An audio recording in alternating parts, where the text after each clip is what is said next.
Assalamualaikum warahmatullahi wabarakatuh. Hamdanillah, salatuhu wa salamuhu ala rasulillah wa ala alihi wa ashabihi ila yaumil millah. Wa ba'du. Para pemirsa yang dirahmati oleh Allah Subhanahu wa ta'ala, izinkan kami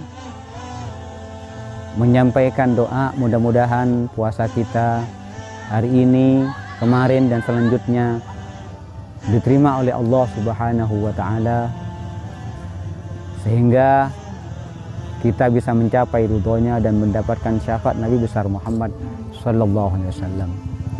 Para pemirsa yang dirahmati oleh Allah Subhanahu wa ta'ala,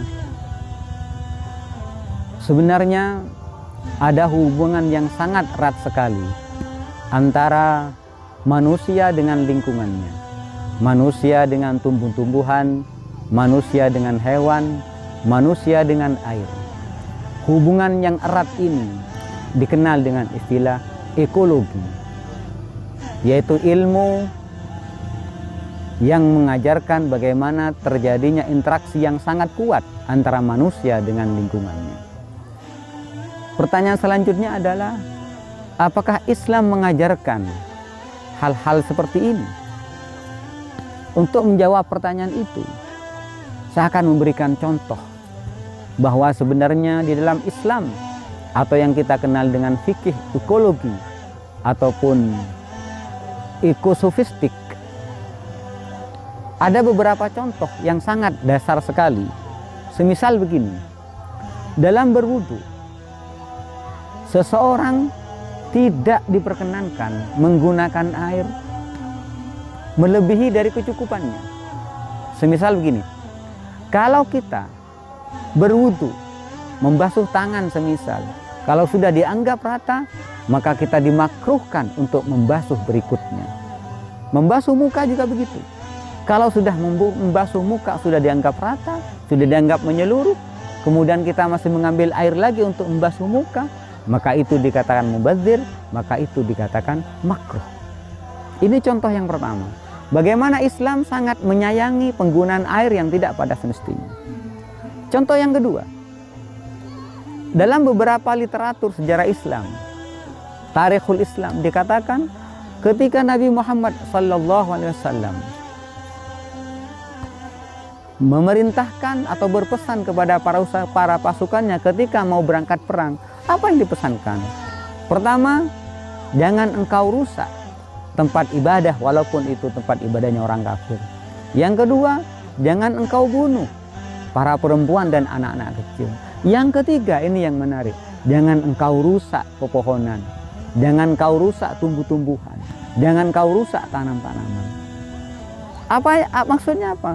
Bagaimana Rasulullah SAW sejak dini sudah mengajarkan kepada kita untuk menghargai pepohonan, untuk menghargai tumbuh-tumbuhan, untuk menghargai tanaman. Karena apa? Karena ada hubungan yang erat sebenarnya antara kita dengan pepohonan. Ada hubungan yang sangat erat antara kita dengan air, antara kita dengan alam sekitar. Itu yang kedua. Yang ketiga, saya ambil contoh lagi. Firman Allah Subhanahu wa ta'ala yang mengatakan, وَذَلَّلْنَاهَا لَهُمْ فَمِنْهَا رَكُوبٌ وَمِنْهَا يَأْكُلُونَ وَلَهُمْ فِيهَا مَنَافِعُ وَمَشَارِبُ أَفَلَا يَشْكُرُونَ. Ini biasa surah yang kita baca. Setiap ada orang wafat biasanya kita baca Yasin ini. Artinya apa? Kami tundukkan untuk manusia alam ini. وَذَلَّلْنَا لَهُمْ فَمِنْهَا رَكُوبُهُمْ. Mereka menaiki, membuat perahu kemudian berlayar. وَمِنْهَا يَأْكُلُونَ. Mereka makan dari alam ini. Tumbuh-tumbuhan kita makan. Tetapi jangan salah paham. Yang dimaksud وَذَلَّلْنَاهَا لَهُمْ فَمِنْهَا رَكُوبُهُمْ, yang dimaksud di sini adalah bukan kemudian mengeksploitasi di atas kebutuhan kita. Itu tidak boleh. Ada aturan-aturan yang harus kita lakukan, ada aturan-aturan yang harus kita pahami, bahwasanya penggunaan alam, air, tumbuh-tumbuhan, tanamannya bukan pada semestinya, di atas kadarnya, itu sudah termasuk dari bagian dari eksploitasi, dan ini yang tidak diperkenankan oleh Allah Subhanahu wa ta'ala. Para pemirsa yang dirahmati oleh Allah Subhanahu wa ta'ala, terakhir ingin saya perjelas lagi bagaimana ada hubungan yang sangat kuat antara manusia dengan alam. Karena Allah juga mengatakan yusabbihu lahu ma fis samawati wa ma fil ardh. Semua alam ini, tumbuh-tumbuhan, air, rumput-rumputan, semua yang ada di bumi ini dan di alam ini, yusabbihu lahu ma fis samawati, bertasbih kepada Allah Subhanahu wa taala. Maka tidak heran para pemirsa yang dirahmati oleh Allah Subhanahu wa taala. Walaupun ini mungkin hanya sekedar film, bagaimana Sunan Bonang ketika tongkatnya ditarik oleh Sunan Kalijogo dan kemudian tanpa sengaja Sunan Bonang mencabut rumput, bagaimana beliau kemudian menangis terseduh-seduh. Karena apa? Karena beliau paham bagaimana rumput yang dicabut tanpa kita pakai semestinya itu bagian daripada penyia-nyiaan hak dari Allah Subhanahu wa taala. Inilah yang dikatakan yusabbihu lahu ma fis samawati wal ardh. Lantas kenapa kemudian kita mengeksploitasi alam? Padahal alam ini sangat erat hubungannya dengan kita. Maka jangan salahkan kemudian alam membalas dengan kita. Maka jangan salahkan kemudian ada banjir. Banjir datang, banjir bandang datang. Bukan permasalahannya kita tidak sholat, bukan hanya itu.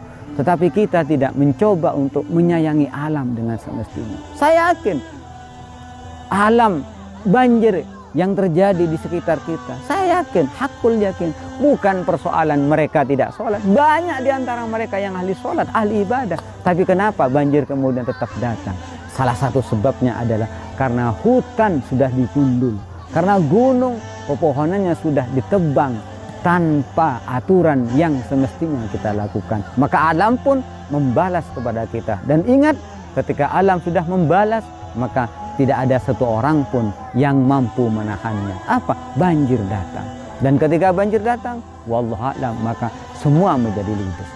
Para pemirsa yang dirahmati oleh Allah Subhanahu wa taala, ini yang ingin kami sampaikan, bahwasanya mari kita belajar untuk menyayangi alam. Mari kita belajar untuk menyayangi ciptaan Allah Subhanahu wa taala. Maka ketika kita menyayangi ciptaan Allah Subhanahu wa taala, maka pada hakikatnya kita sebenarnya juga menyayangi. Pada hakikatnya kita sebenarnya sudah beribadah kepada Allah Subhanahu wa taala. Para pemirsa yang dirahmati oleh Allah Subhanahu wa taala, ini yang bisa kami sampaikan, mudah-mudahan bermanfaat bagi kita semua. Wallahu a'lam bishawab. Assalamualaikum warahmatullahi wabarakatuh.